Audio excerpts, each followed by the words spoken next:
Good afternoon. I'm Concert Deacon Knudsen, and I would like to welcome you all to our Monday, May 5th, Informational 2008.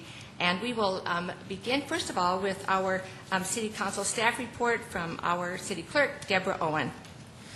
Thank you, and good afternoon, Sioux Falls City Council. A couple of items to talk about today.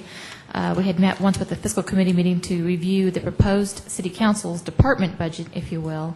And so before you are a couple of documents. One is a spreadsheet that has been just adjusted more recently by Finance with a couple of changes in there. And then from the Fiscal Committee meeting about the beginning of the month, or the beginning of April, I should say, there's been some HR numbers that were adjusted as well. So there's some adjustments in there. But to begin, for the audience's perspective, of course, the budget for the council is probably about less than 1% of the general fund in total. So with that in mind, for the personnel expenses, and if you go to the last page on this spreadsheet, it might be the easiest.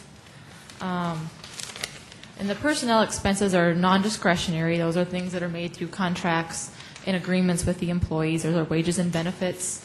I think the OPEB, workers' comp, and all of those types of things are found in the 1,000 class expenses. And that's what you'll find. And those are up 4.7%, but that translates in real dollars to about $32,402. And then the 2,000 class expenses, which do also include some non-discretionary expenses, but they are non-personnel expenses. Those are down 2.3%, and that translates to about $7,691.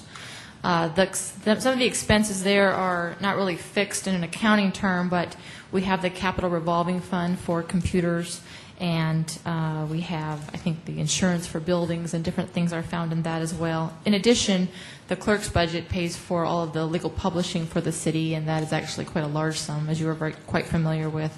So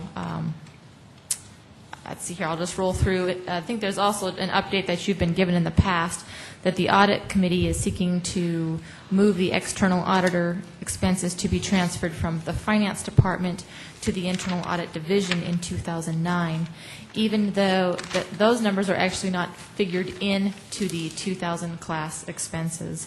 Those are simply kind of out there in limbo right now, I think, until that discussion moves further along.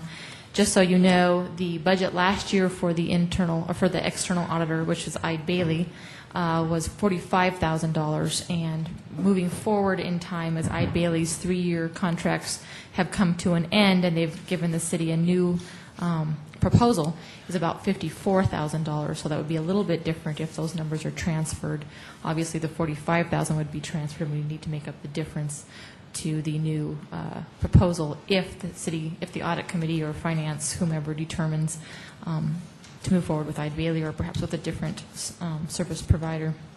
In addition, you'll see, because the dollars that are up are in the personnel, I actually broke out for you the wages, 2009 wages for everybody, and that is in that little table graph. You have the city council members, city clerk, lead internal auditor, internal auditors, and assistant city clerks. So those are the actual wages that you're seeing there, and the benefits, of course, relate to those wages. Let's see here. I think I've adjusted. The only thing that we've done that would be different in the 2009 budget is we've taken some of those expenses from elections and moved them into the software for electronic records for imaging for the clerk's office, and looking forward to working with IT. We have talked with Mike Hall, the Director of Central Services, and he's confirmed that we're good to go ahead in 2009 for that project, so that those funds aren't new funds to the clerk's budget. They are simply transferred from an expense that we don't anticipate having in 2009. Any questions? Any questions for Deborah from any of you? Thank you for that information, Deborah. Any questions? Okay. Did you have any other items for us today, Deborah? Pardon me, just to remind all of you, the orientation dinner will be next Monday, pardon me. And that's kind of our changing of the guard, if you will, between the new incoming council members-elect and the outgoing for both Councilmember Jameson and Councilmember Kavanaugh. And to remind everybody, the speaker will be Dr. Ralph Brown concerning the Tale of Two Cities, and we're looking forward to hearing from him. Thank you.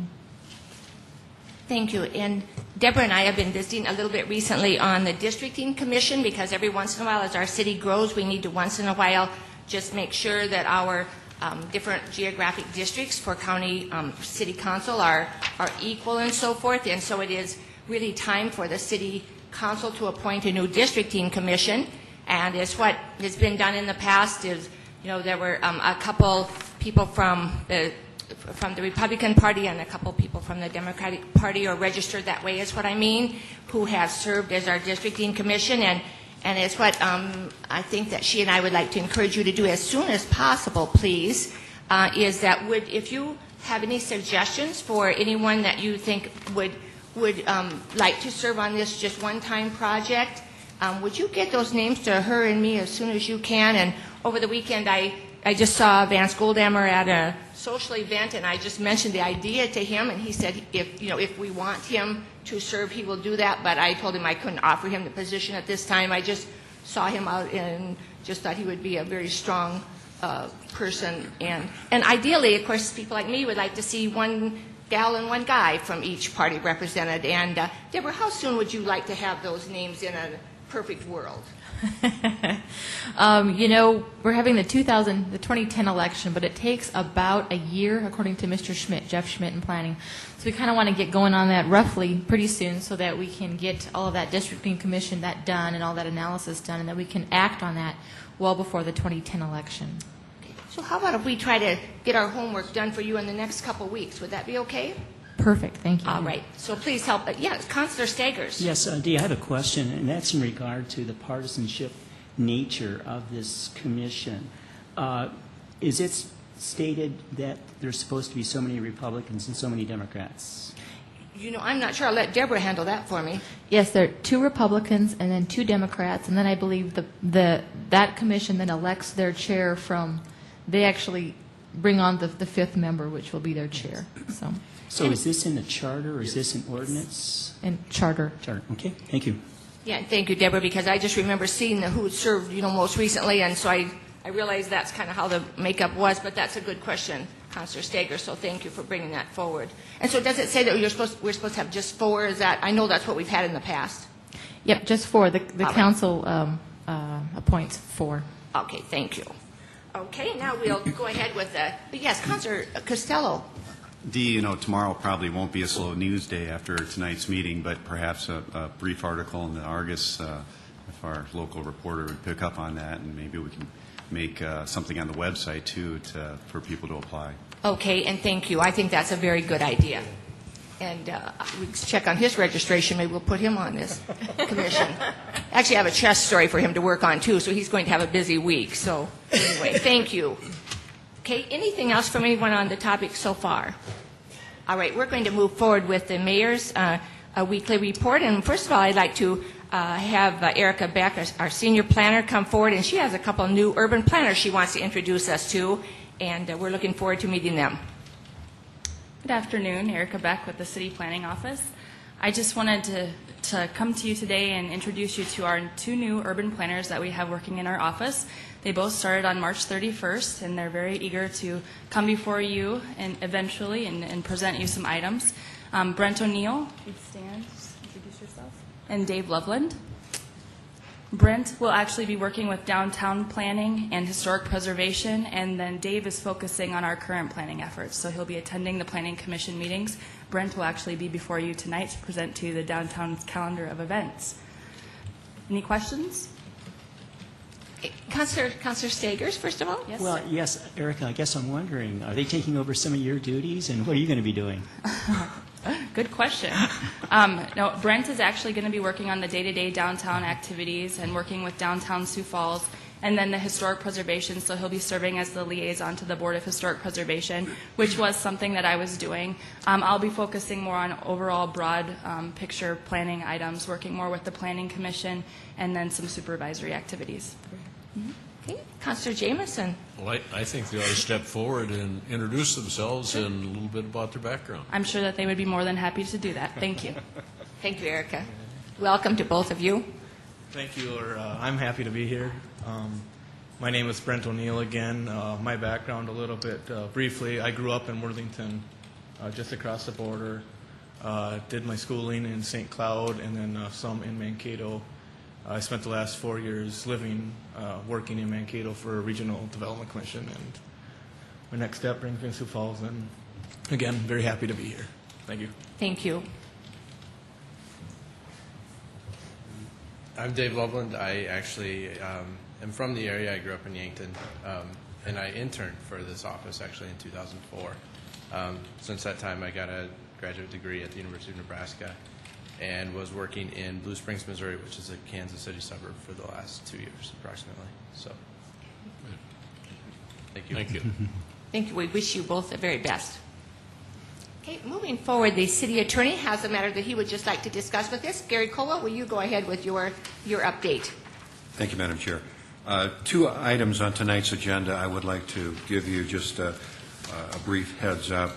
Item 28 is the ordinance dealing with full-service restaurants and conditional use permits, and also mentions video lottery. You know that I went to Pierre last Tuesday and visited with some high-level staff people there about this ordinance because concern had been expressed. We are asking, at the request of those people who are still studying what we talked about, but I will say it was a very positive meeting, to defer this for 1 more week so that they can bring the information that we talked about last week to the governor.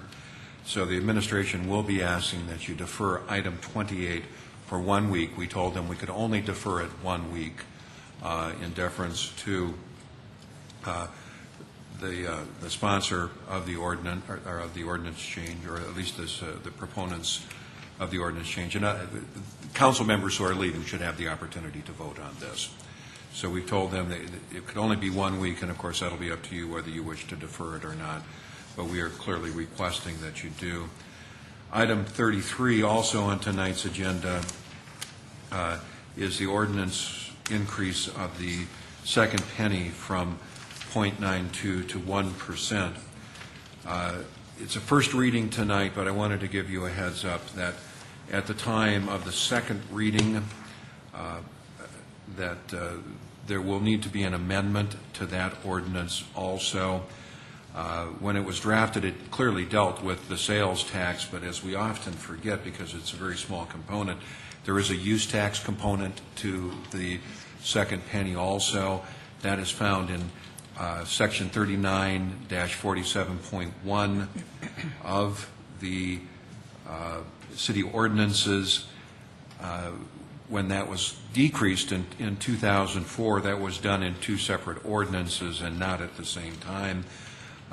Much better practice would be to consider everything at once, yes or no, whether you wish to increase it, because they are part of the same equation. So at the time of the second reading, we would be presenting you with an amendment to include 39-47.1 within the scope of the question that will be before you. So. Thank you, Gary. Would any of you have any questions? Yes, I'm sorry, Councilor Yes. Stagers, go ahead.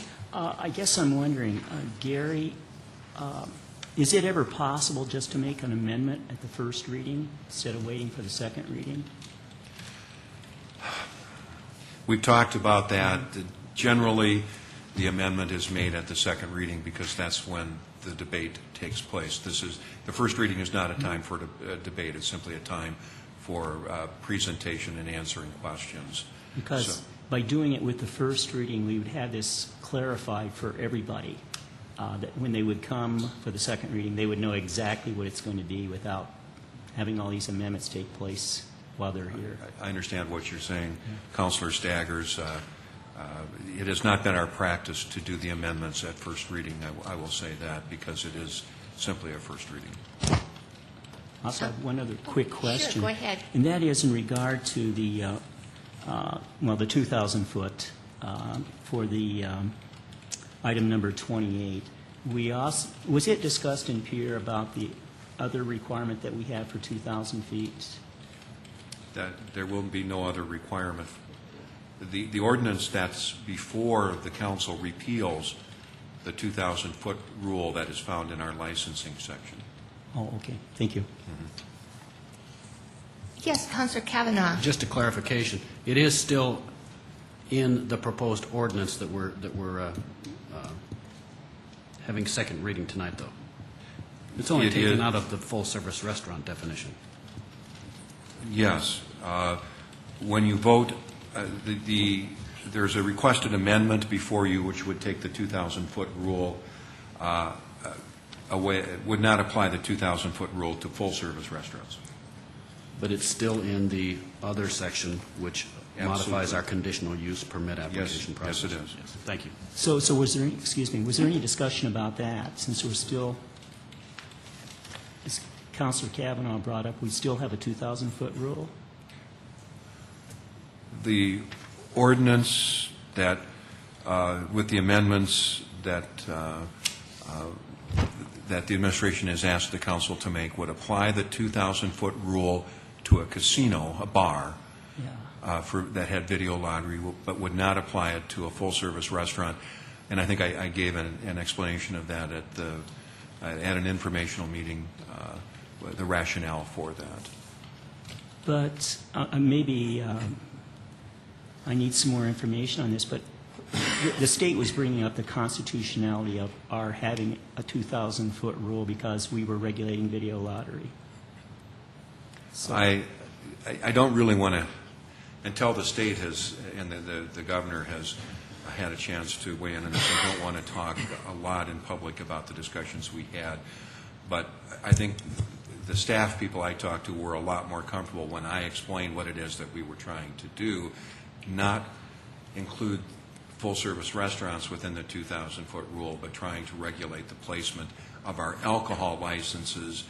And we know what causes concentration of our alcohol licenses in the city, and that is video lottery. So we weren't trying to regulate video lottery as much as we were the placement of our liquor licenses. But we also explained that concentration of restaurants in Sioux Falls is generally not a bad thing. In fact, there's no downside to it, so we would not apply that same rationale to restaurants. Okay. Councillor Jameson. Just for Gary, will you have that amendment for the second penny for us on the first reading so everyone has a copy, fully understand what that is? I believe I've seen copies of it passed around. I thought everybody had one. I believe we were all emailed that this afternoon, I think. I haven't seen it. Okay. Well, I've seen hard Good copies. question. Okay. Good Yeah. question. Did you all receive that by email this afternoon? Oh, okay. I haven't seen mine, but All that right. I know doesn't some of mean... you have been working hard all day, so. I see Tamara has some, so we'll make sure that everybody has a copy All soon. right. Thank you, Deborah. Okay. Moving forward, let's run through our regular committee reports, please. Let's start with Audit Committee. Councillor Kavanaugh. We'll be meeting immediately after this, talking about the external audit request for proposal. Okay. Fiscal Committee, Councillor Costello. No report. Land Use Committee, Councillor Jameson. No report? Public Services Committee, Councillor Brown. We will meet at 3 o'clock next Monday. There is a forum going on with daycare providers Thursday, and we'll get a report back on that, on their reactions to the proposed changes. Okay.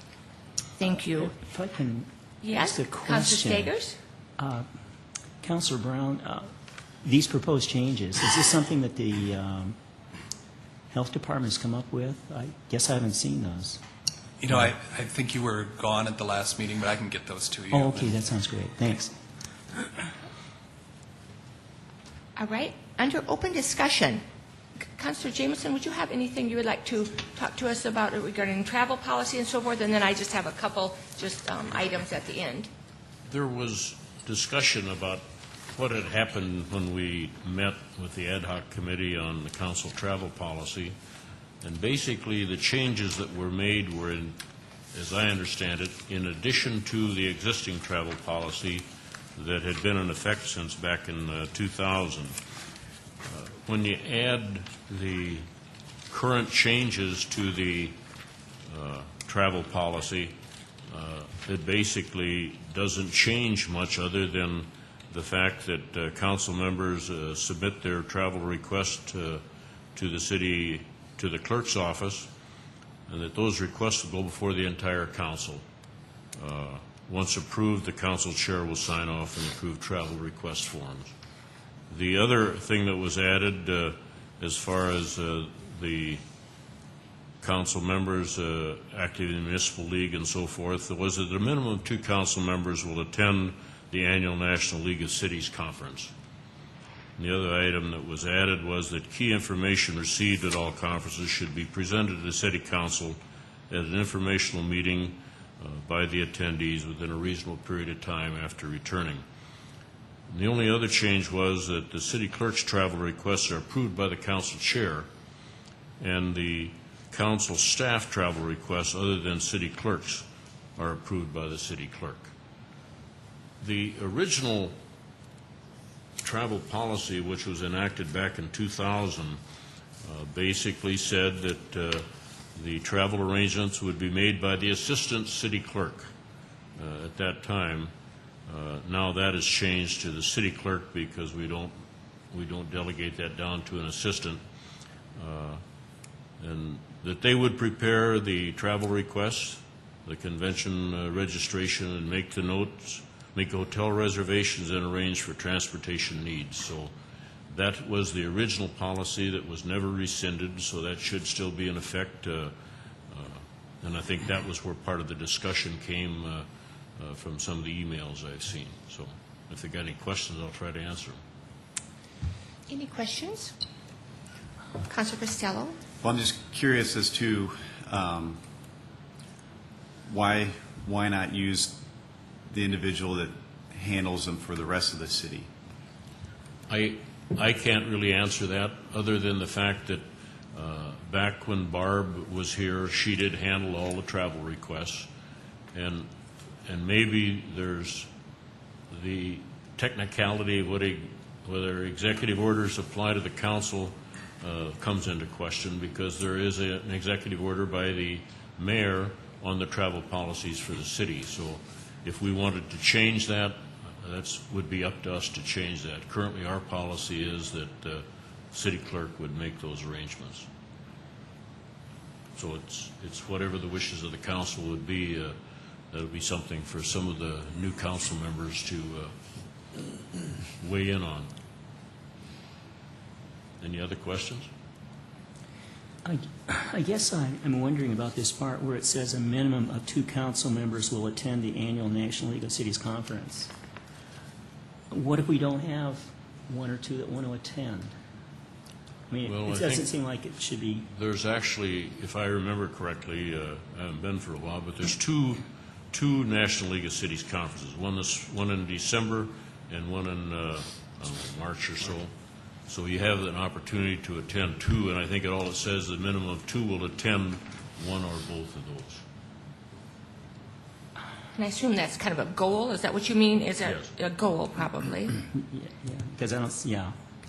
You know, I mean, not a mandate, but just a goal. Yeah. Well, yeah, just a goal that we hope to have a couple councilors represented there.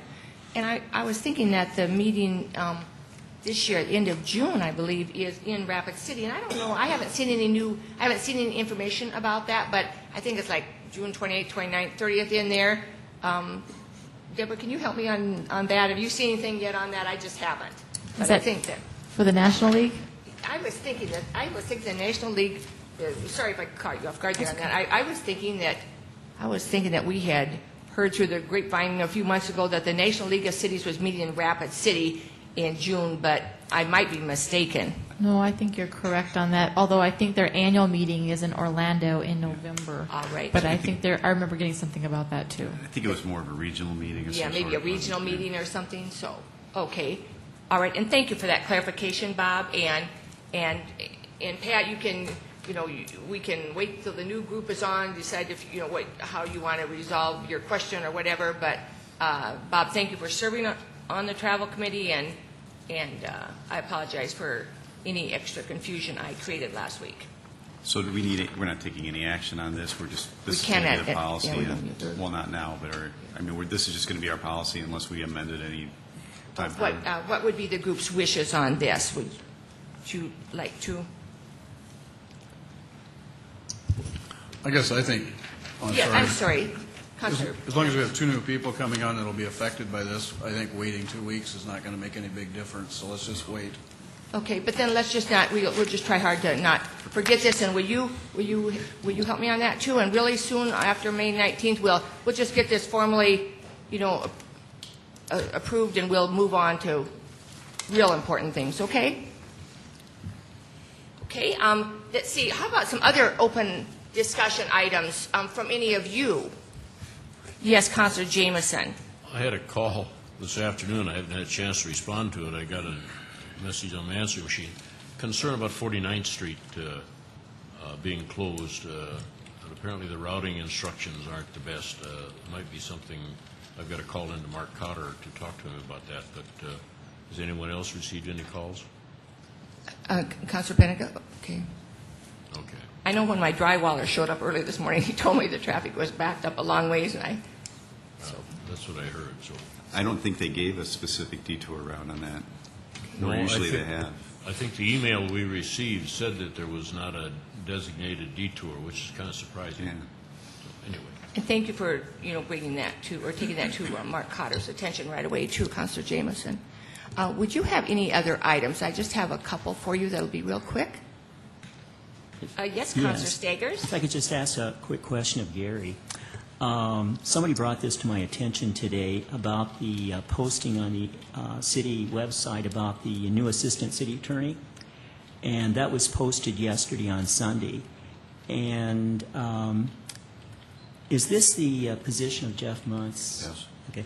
And then also another question they had was it's posted yesterday on May 4th, and the deadline is May 16th. It's a very short time period. I guess the question they were asking is, why is this such a short time period? Because it's very important that we have that position filled as quickly as possible because of its importance to the city. But if we don't, we can always extend a posting if we're not getting applications to fill the position. So we've done it before. We've done short postings before. But we always reserve the right to extend it if we don't get a satisfactory response. Because the primary concern this individual had was with the short time frame, is somebody already been selected informally for this? Certainly not. Okay. Just a few quick items is just next week at our informational, a citizen is going to come forward, actually happens to be a legislator too, and she is concerned just about some bike safety issues and wondered, if it would be okay. And I said, sure, just come to the public input and share your thoughts. She just wants to encourage us to keep up our bike trail as far as, with the crazy weather in South Dakota. And she also would like to see some white lines on the roads for bike safety, and I'll let her give you even more information next Monday during public input. And then I wanted you to know that last week I met with Erica Beck and Jody Schwan regarding the green project, trying to make our city a little bit greener. And I visited with Deborah about this, and she and I are going to lead you guys for a while anyway with as much input from all of you as you want to give us on this project as far as just networking, trying to see throughout, City Council and Carnegie, just what all green features we can adopt to be a little bit more environmentally conscious, and maybe and work really closely with the folks over at City Hall on this topic. And there's not another meeting set quite yet, but Deborah or I will keep you posted, and then we do hope that you will join us in this effort. And you might, if you haven't checked already, recently, the new website is siouxfalls.org and then /green, if you want to look at that. And we're also hoping to get some of the new counselors involved in this effort. And it's fun to see one of them out there in the audience. So he's gotten a little heads up there. And then also on Saturday morning, I went to a planning meeting over in the McKinnon Park area for their celebration, their centennial celebration. And would just like to remind all of you and the listening public to save August 8th, 9th, and 10th on your calendars. And you might even want to dress up in period outfits for the event, but this was just the second meeting, and I was unable to attend the first one, but Erica Beck and Susie Gary are chairing this celebration. And I was thinking, Councilor Stegers, you live over in that area, so you might want to help us a little bit extra on this too. And then as part of that planning celebration, I'd like to remind all of you that this Thursday night from 6 to 8 p.m. at the over at the Orpheum Theater in the Channel 16 studio, the Studio 16 people are asking people to come forward if they have some special memories to share about growing up or living now in the McKinnon Park area. And they taped quite a few people last Saturday, including a lady that's in her 90s who's lived there for, I think, ever. And I'm sure that will be a wonderful interview. But if any of the rest of you out there would like to just show up on this Thursday night, it's a living history project that they're trying to do with as much input as possible. And then for your information also, the next planning meeting is Friday, May 30th. At the women's home, that women's history club on South Phillips Avenue. I hadn't been in that building for a long time. That was really fun to just see that. So I'll kind of keep you posted on that project too. And that's all I have for today. Yes, Councilor Costello? Yeah. Deborah, the invoice from the school district regarding the election, did we want to talk about that, or? Certainly we can. I don't have it in front of me, but I can do it pretty much from memory, I think. We just received our bill also from the county auditor, which is a little over $1,000, but I can get that to you. I think we had some concerns about, which I passed on to the fiscal committee meeting, so not everybody would be in the loop on this, but it had to do with paying benefits for employees, something that we don't do. With the county's bill, we do pay her employees per hour when they're working on the AutoMark to program it for the charter revision amendments, for instance, or when they work directly on behalf of the city's election, which is customary. There was a presentation by the school board that we would also pay, in addition to their wages, benefits, which is something new that we hadn't done before. So I brought that to the fiscal committee meeting, or fiscal committee via email, to ask them for their insight. And then also there was a very large amount of mileage. So I sought insight from them as well as to how they wanted to proceed with that.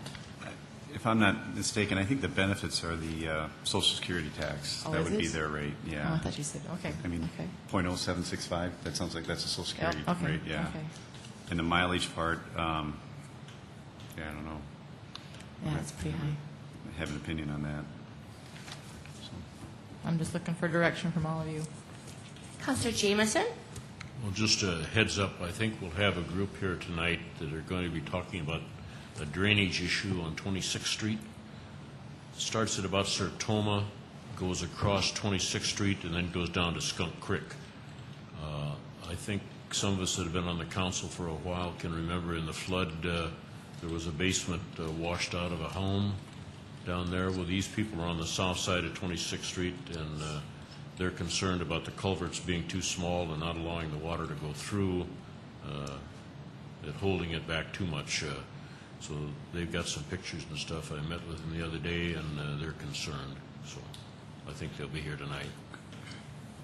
In fact, Bob, as you say that, I just wanted to tell you, depending on what you decide as a group to do as far as deferring that the full-service restaurant bit or not, is I know you've all visited with Charlie Knipe, and then I visited with him for a while on the phone today, and I just gave him a heads up that there would be that at least motion to defer, but I think he's going to come anyway, so you might want to think about letting him speak for a few minutes since he's made the effort, and I'll leave that up to you as a group on that. I just meant out of courtesy.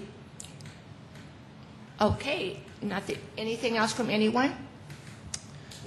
Okay, thank you very much, and we'll see you. And yes, I'm sorry, Kermit, go ahead, please. Yeah, I thought I'd mention that at this time I'm contemplating making an amendment or offering an amendment to the resolution tonight dealing with year-round watering restrictions. All right. To make those restrictions just for the summer months. So if anybody would like to second that, I'll be presenting that tonight. Okay, I know that topic was discussed just a little bit at our briefing last week. Councilor Costello had a couple of good questions. Would you like to go ahead? Well, aren't they already in effect for summer months? Or are you talking about extending them? I'm talking about the resolution making them year-round. Yeah, the resolution makes it year-round, but don't we have the existing water restrictions for the summer months already? Yes, right. So what will your amendment do? So it will, the resolution will, well, the resolution is going to delete having it year-round. That's what it's going to do.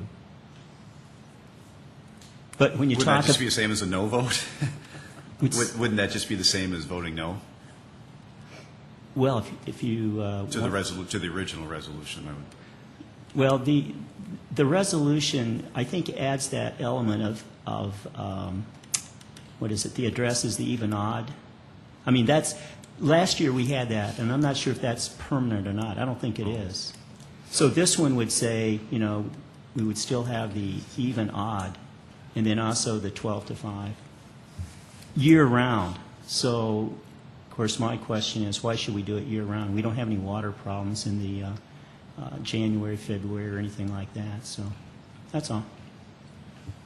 And thank you for that heads up. And I know we did talk about that issue really for some time at our Public Services Committee. And again, it, you know, just gets to be a philosophical difference. And we'll just, you know, we appreciate and we respect your views on that too, because some of us on that committee just thought that on the other hand, that maybe would be better conditioning or habit forming to do it year round. But you know, you're very much entitled to your opinion on that too, of course. All right. Anything else? Okay, I'd like to adjourn our informational for today, and we'll see you at 7 o'clock tonight. Enjoy the nice weather if you can.